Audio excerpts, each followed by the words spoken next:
اختر نه مخکې پاتې دي نور بیا وروسته شته ذوالحجې له اوږده میاشت خو د لسمې ذوالحجې پورې دا 10 ورځې دا ډېرې اهمې دي الله رب العزت قرآن کې فرمایي والفجر وليال عشر عبدالله بن عباس رضی الله تعالی عنهما فرمایي چې په دې 10 شپو چې خدای پاک کوم قسم خوړلی دی نو د دې نه مراد چې دا د ذوالحجې د لومړنۍ 10 شپې خبره دا ده چې په دې 10 شپو کې الله رب العزت په بنده باندې ډېر لوی احسان حدیث شریف کې راځي چې د دې د شپې عبادت د یو کال د عبادت برابر ثواب او فضیلت درجه ده د دې د یو شپې عبادت د یو کال د شپو او فضیلت دی هغه برابر دومره ثواب الله رب العزت ته او د ورځې عبادت د کشن د یو کال او روزه هم د یو کال د عبادت برابر سړی پکې روزه ونیسي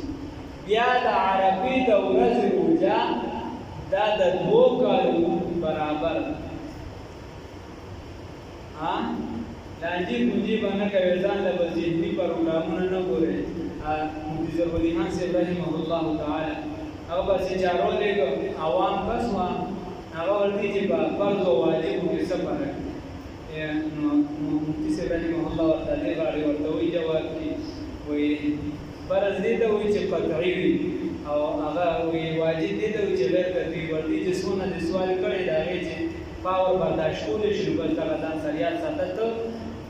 دغه میدان کس نه ستا کار دا دی چې تا ته کومه لار وښودل شي ته دغه کار کوه ته ولې اختلافي څیزونو ته راډانګې ولې هغه څیزونو ته هېڅ پیسه خلک په یو څیز باندې چې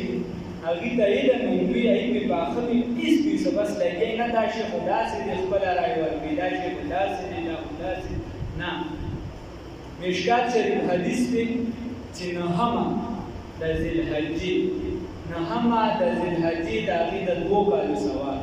نهمه یې یاده کړې په حدیث کې نهمه راغلی په بل کې ورسره یوم العرفه راغلی نو یوم العرفه دی یو د عرفات میدان دی نهمه د ذوالحجې ستا دپاره یوم العرفه ګرځېدلې ده نوم یې هغه دی د عرفات میدان غونډۍ وغیره هغې پورې منسوب ده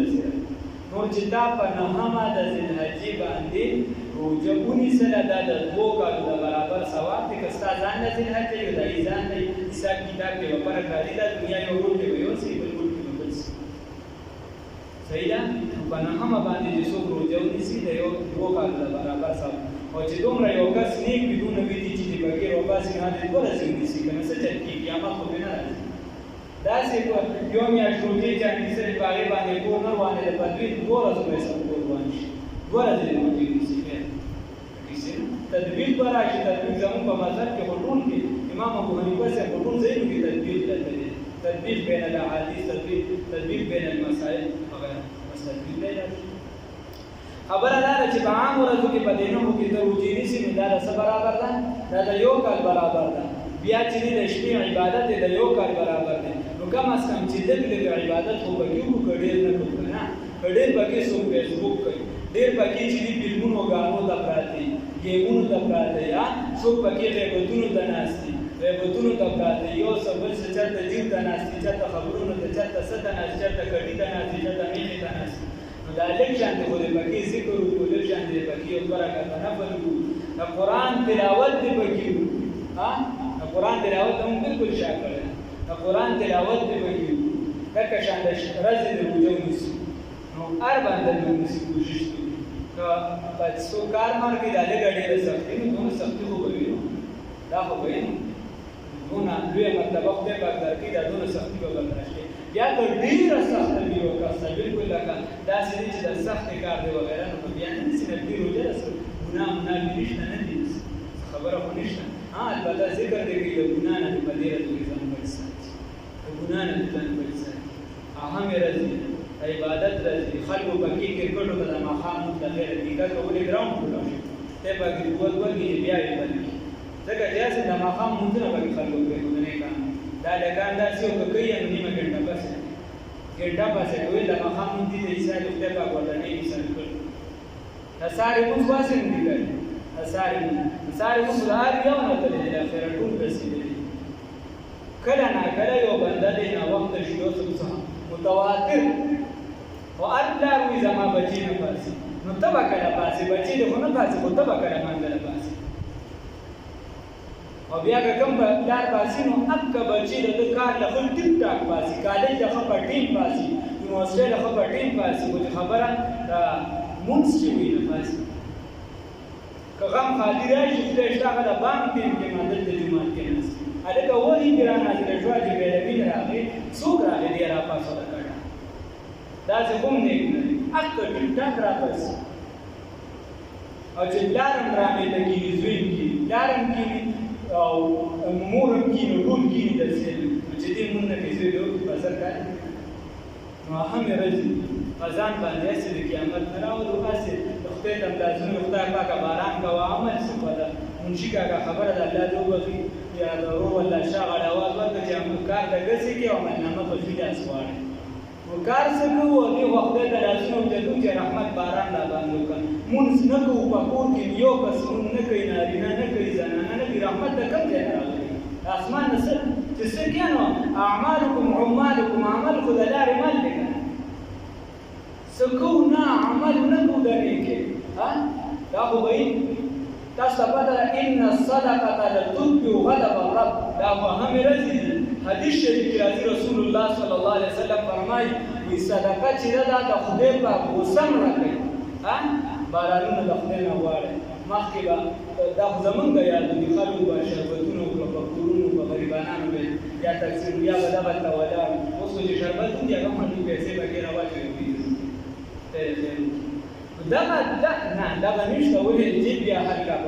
نه پړېږي بھائی جیب نه به یو څه روپۍ ورکړي دغه نشته چې بچي مانځله راولي دغه نشته چې ښځه مانځله دغه نه چې خپله په مونځ وکړي او صرف بل ته ګوته نیسو ټانکې چې دی نو دی خو دا چلي ټانکې موږ خپله څه نو اهمې ورځې چې ځان ته خیال وکړئ خپله عبادت ته رانږدې شو خپل کشران دا رانږدې او دکه شان هر یو کوشش وکړي چې کله خدای شته همدکه مونځ دی د سهار که د سهارې په مانځه کې پیسې وي که نه او دا کس راپا نسي ته ولله د سهارې د مانځه ټیم کې څه ولګوه ډیوټي ولله ولګوه د سهارې مانځه ټیم کې ولله ته څه نوکري ورکړه څوکیداري ورکړه هلکه نور 10,000 او ستا 600 خدای شته چې دې راپا نسي د مانځه کلي راپاسي که کارونه راپاسي دغه له هر یو شی راپاسي صرف مونږ له راپاسي خبره الله رب العزت راته توفیق راکړي روژه کوشش وکړئ چې هر بنده ونیسي او الله زنانو ته ووایي ثواب پکې ډېر زیات دی د ګناهونو نه خاص کر بچ شو توبه وباسو په دې ورځو کې ثواب پکې ډېر زیات دی بل الله د سوال لاسونه وڅنډو دا بل چا پسې د چا سوالونو پسې خنداګانې نه کوي دعاګانو پسې خنداګانې نه کوي خو د زړه نه د خدای نه سوال کوي دا به صرف د دې لپاره کوم چې مطلب دا دی چې سوالم به کوو خو عملي ته وربم ځان جوړو داسې څه معنا نه ده چې نه ته به سوال اوس درسره نه کوې چې نه سوال کول نه دي پکار نه چې سوال کوي دا هم د نر بچې د الله نه سوال دي په دې خو نه شرمېږي خلک خو په دې شرمېږي مونځو کې منډه وي دعا نه کوي درسره دا ماتې هلکانو ته هم پاتې شي ښه دا داسې کې تاسو په خدای یقین وکړئ د هلکان قرآن ځان نه نه راځي په دې شرمېږي ما ورته دا نن نوم ورته باغ چې دې مشران داسې ورته چې قرآنونه نه راوړي مشر کشر تمیز دی بچی ته وښایه بچی ته یې دا وښایه چې دا قرآن دی څنګه یونیورسټۍ ته ځي څنګه کالج ته ځي څنګه هلته کتاب ته ناست دی لکه شان دلته قرآن ته دلته دین زده کوه دلته به یې لږ وخت دین ته ورکوه څنګه چې مثال په طور که په یوټیوب باندې په فیسبوک باندې د فلم نه باندې نو کم از کم دیني مسایل داسې کوو الله رب العزت راته توفیق راکړي او دغه یعنې یو څو اعمال دي خاص کړه سبحان الله وبحمده سبحان الله العظیم دا چاته سم یا د استغفار خاص کر په دې ورځو باندې او بیا د قربانۍ یو هم مسله ده هغې لپاره تیاری کول اخري خبره ده قرباني د هر هغه چا سره وکړي چې ټول کال ورسره دی د یو ورځې جوړه نه چې صرف د اختر ورځې د ورسرې روغه کې یا یو میاشت یا 2 میاشتو له روغه کې ځان هم قرباني مه تباه کوې او چې شپږ 2 کسه درسره نور یې هغه هم مه تباه کوې خدای ته وګورئ د مشران خاص کر ډېر رښتیا د یو ورځې روغې لپاره قرباني مه کوئ خلکو له هم قرباني مه تباه کوئ ځان هم نه تباه کوئ رسول الله صلی الله علیه وسلم فرمایي ان الله لا ينظر الى اجسامكم ولا صوركم، الله رب العزت تاسو شکل ته او جسم ته نه ګوري، ولكن ينظر الى قلوبكم واعمالكم، لیکن الله رب العزت تاسو زړه ته ګوري او تاسو اعمال ته ګوري. چې ټول کاله روانه یو ورځ لرو به یې بس د الله د رضا لپاره قرباني پکار ده، نور په ځان سره نه ورکو خپل هم کار کوي. الله رب العزت دې راته توفیق راکړي او کوشش بس پکار. ربنا ظلمنا انفسنا وان لم تغفر لنا وترحمنا لنكونن کمزور او په دې باندې فکر نشته چې ته نوم والا وکړي، او په دې فکر دې چې تاسو سره د شپږ نور قرباني زیاته